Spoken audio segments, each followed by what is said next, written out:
Acts chapter 7. So, and like last week, we talked about a little bit overview on Stephen is dragged before the council. We understand who the council is and how many people in that council, who all was included into that council. And this was because of false report.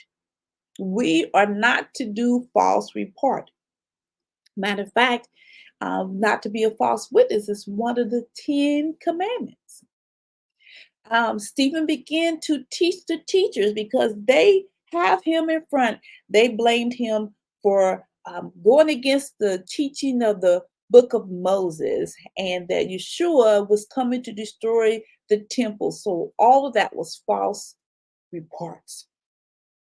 So he began to teach the teachers of the people.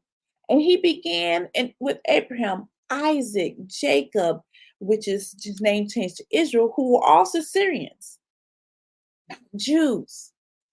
And if you follow my channel for some time, there is a video. I probably need to link it in the description box, or maybe later on up top as a card to help you understand the difference. What is the difference? And many people do not understand the difference because people teach off what they learn from other people, but what is not written in the word. And that's okay because that's how we learn from other people.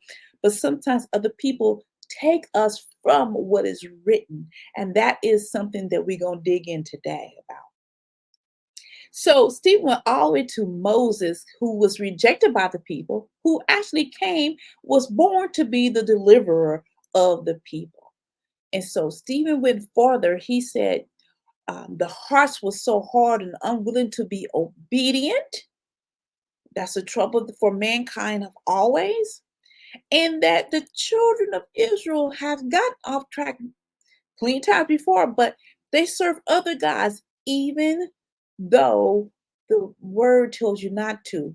The book of covenant, which covered chapter 20 of Exodus to chapter 23 of Exodus, which we talked about last week. And they have the book of Moses, which included Genesis through Deuteronomy. They still followed other gods. They still put their children through the fire and serve Moloch. They still have the star of Rapha. So all that was still going in the among the children of Israel. We find some of that information in the Torah, all the way to the Brit Hadashah, the New Testament, from the Tanakh to the Brit Hadashah. So the problem was, and still continue on, is that people have a stiff neck, uncircumcised in their hearts, in their ears, and always resisting the Holy Spirit. And this is the same things that their fathers did in the wilderness. After Joshua, we find this in the book of Judges, we find this in the book of Ruth, and many of the books that we've already studied. We see this pattern of mankind. Now, the heart and the ears, so you're so stubborn, which is that stiff neck, and your hearts and ears are so clogged up that you cannot receive the Holy Spirit, or unable to hear where the Holy Spirit is leading you to. And we still find that today. So my application, my insight will always be, when it comes to non-denominational religious system, is, and this time here, Stephen, it was basically bringing it to them. You receive the law. You receive the living words. The Torah is living words. The instructions are living words that angels ordain. You do not keep.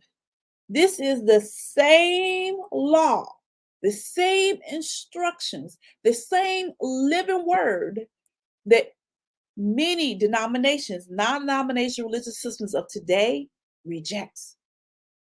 And this is why I recommend reading Psalms 119.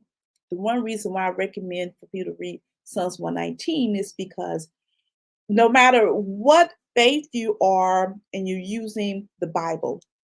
Many people, I'm not going to say everyone, but many people use Psalms and Proverbs as devotional readings. But I'm not for sure they understand what they're reading for Psalms and Proverbs, because Psalms and Proverbs lead you straight to Jehovah's instructions, straight to the law.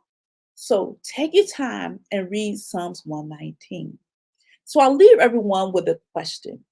What have you learned from Stephen? As you know, in the workbooks, like the book of Acts, every third or fourth chapter, you have the check-in. And one of the check-ins, I probably should pull that up so you can take a look at that. What the check-in looks like. One part of the check-in. Oh, do I have it with me? I don't think I have it with me. Did I miss it? Yep, I don't have it with me. I need to show that. I'll show it to you next time of what the check-in looks like.